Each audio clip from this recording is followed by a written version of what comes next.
All right, let's jump into another deep dive. This time we're going to unpack the story of Andrea Ante. Oh, this is a fascinating one. Yeah, she's a Spanish-Vietnamese model and actress. Right. And her career, I'll tell you, anything but ordinary. Definitely not. We've been digging through articles, social media posts, even some court documents. Wow, the whole port works. Yeah, it's amazing how much is out there, and they all paint this picture of, someone juggling these incredible opportunities, but at the same time facing some really intense public scrutiny. It's like a classic rise and fall and rise again kind of story, right? Yeah, it really is. And I think, what's really captivating about Andrea's story is it really gives you a look behind the scenes of what it's like to be a celebrity. Yeah, absolutely. The pressures, the clashes, especially when you're dealing with different cultures, and then just this constant battle to control what people are saying about you, especially now with social media. Yeah, it's like everyone has a voice now and they're not afraid to use it. Exactly. So let's start with the basics. Andrea, born in 1995, she's a Spanish citizen, but she's been living in Vietnam since she was a kid. Wow, so she's been immersed in Vietnamese culture for quite a while. Yeah, pretty much her whole life. And get this, she's trilingual Spanish, Vietnamese, and English. That's impressive. Yeah, super talented.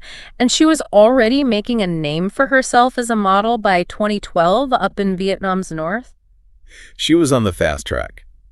She was, but even with all that going for her, there were these kind of early signs that things weren't going to be easy. What do you mean?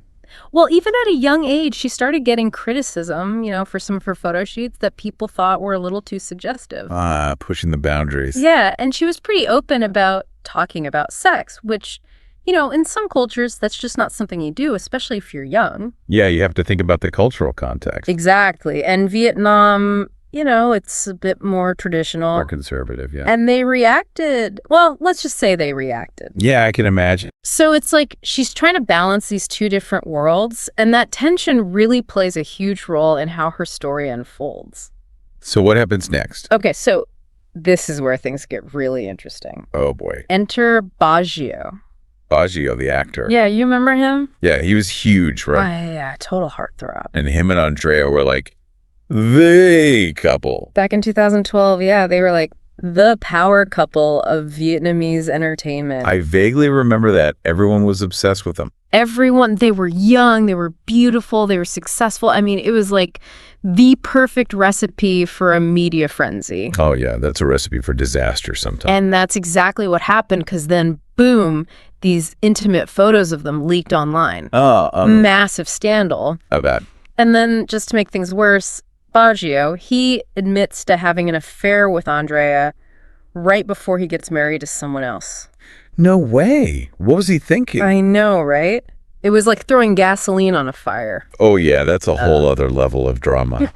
Absolutely. And you can imagine the pressure, the scrutiny, especially in a culture that might be a bit more, traditional. Yeah, it becomes more than just gossip. It's like a public judgment.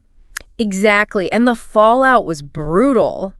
Baggio, he comes out and accuses Andrea of borrowing money from him and disappearing. Oh, wow. And then he even goes so far as to say that she's involved in sex work. Oh, that's a serious accusation. It was a total character assassination. Yeah, that's rough. But Andrea, she fought back hard. Good for her. Yeah, she denied everything, accused Baggio of lying, said he was just trying to destroy her reputation. So it was a he said, she said kind of situation. Basically, it was this public, messy battle back and forth. And how do you even begin to figure out the truth in a situation like that? Right. It's like trying to solve a puzzle where some of the pieces are missing. Exactly. You only have what's out there, and you have to try to understand what everyone's motives are. Yeah, and even if some of those accusations end up being false, the damage is already done, Public opinion can be really unforgiving. It's true.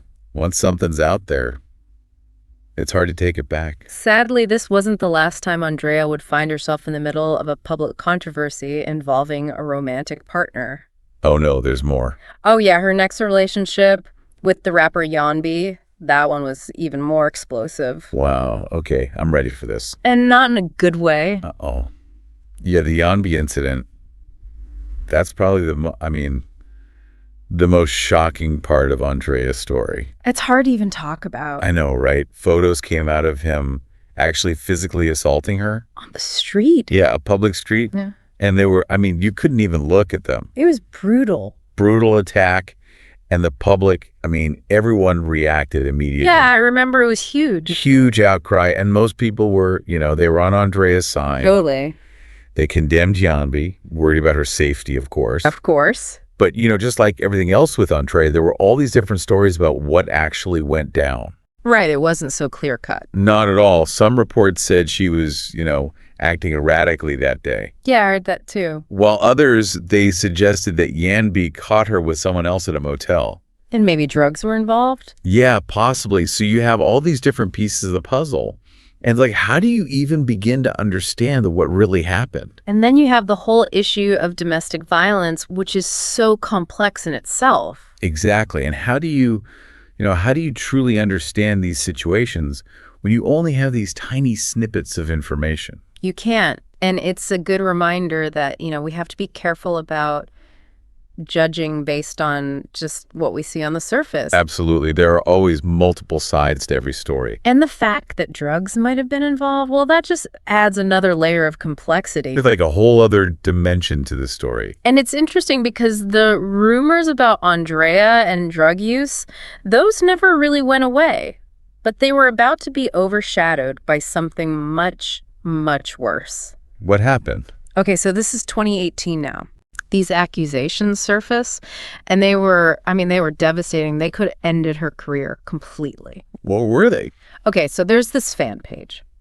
Oh boy, fan pages can be brutal. I know, and they alleged that Andrea was willing to engage in sex work. Oh, wow. Yeah, and not just with anyone, with a 65-year-old man. That's just awful. And for a lot of money, like $12,000. Wow, they even put a number on it. And to make matters worse, it wasn't just some vague claim. They actually leaked what looked like screenshots of conversations between Andrea and someone who was supposed to be a broker. Yeah. And they had personal details like her home address, her bank account number, her phone number. They were trying to ruin her. It was a full-blown attack, and this is where you see how powerful and how dangerous social media can be. For sure, it's like a double-edged sword. It can spread information, but it can also be used to spread lies and hurt people's reputations, whether those accusations are true or not. Yeah, and it's so easy for those things to go viral.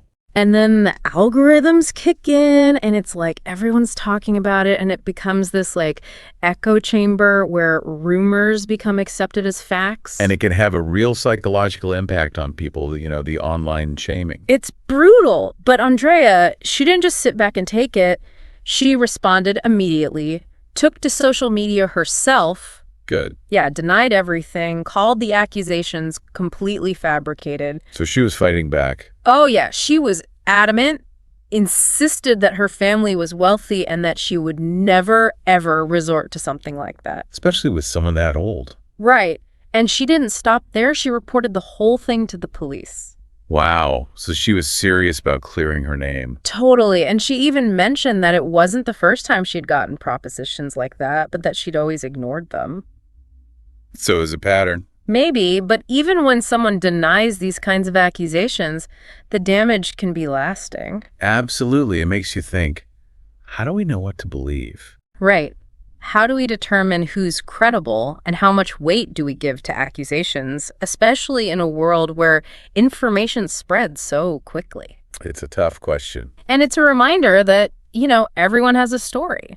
And what we see online is often just a tiny filtered glimpse into a much bigger picture. For sure. And even when someone's in the public eye, they still deserve a certain level of privacy and respect. Yeah, absolutely. But that can be hard to come by when you're dealing with the media and social media. Especially when there's a scandal brewing.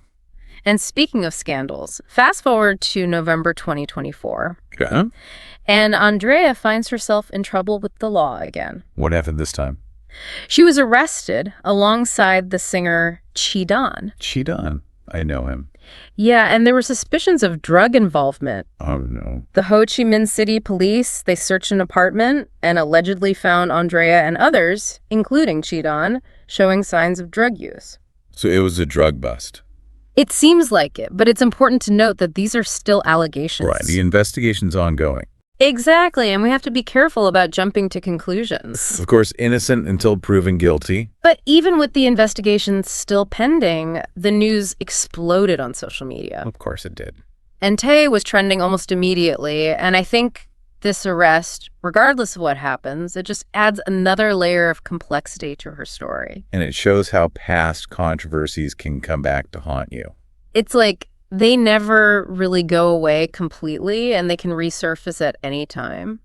Yeah, and it makes you wonder, how this arrest is going to affect her career, because she's been trying to, make a comeback. Right. She was in that film Blonde Boarding House, wasn't she? Yeah, she's been doing game shows, and she even moved to Ho Chi Minh City, kept modeling, doing commercials, events, the whole thing. Seems like she was really putting in the work. Yeah, she was, and she's got this massive TikTok following. Oh, yeah, I've seen her TikToks. Over 4.7 million followers. Wow, that's a lot of people. Yeah, and they watch her, share everyday stuff, funny skits. She knows how to connect with people. She does. She's got that natural charisma. But now with this arrest, it's like, can she bounce back from this? It's a huge challenge, that's for sure. And it kind of makes you think about the entertainment industry in general, right? Oh, yeah, so many stories, like Andrea's. People get famous so fast, and they can fall just as quickly.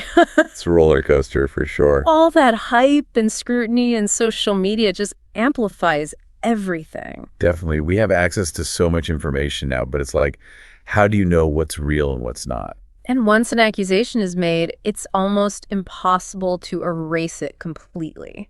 That's the scary part. So we've talked about Andrea's early success, her controversial relationships, those shocking accusations, and now this arrest. It's a lot to process. It is. It's tempting to want to put her in a box. Is she a victim or is she a villain? Right, but I think it's more complicated than that. Much more. It really highlights what it's like to be in the spotlight, that constant pressure from the public and the media. And how those online accusations, they can stick with you forever. And it makes you think about how we consume information, how we judge others, and how the media shapes those judgments. It's like, whose story do we believe? Exactly. And I think maybe the most important takeaway from all this is, the consequences of our actions in this digital age. It's like nothing ever really goes away. Nope, it's all out there. So wrapping up our deep dive into the world of Andrea Ante, I think we're left with this question, how do we find a balance between public and private lives in a world where social media is everywhere? That's the million-dollar question. It is. It's something we all need to think about. And there's no easy answer. It's a conversation that needs to keep happening. Yeah, for sure. Because Andrea's story, it's a cautionary tale, but it's also a reflection of the times we live in. And it reminds us how powerful and dangerous it can be to live life in the public eye. Absolutely. There are real people with real stories and struggles behind those headlines and social media posts. And it's important to remember that it is. And with that, we'll leave you to ponder those questions about public and private life in the digital age.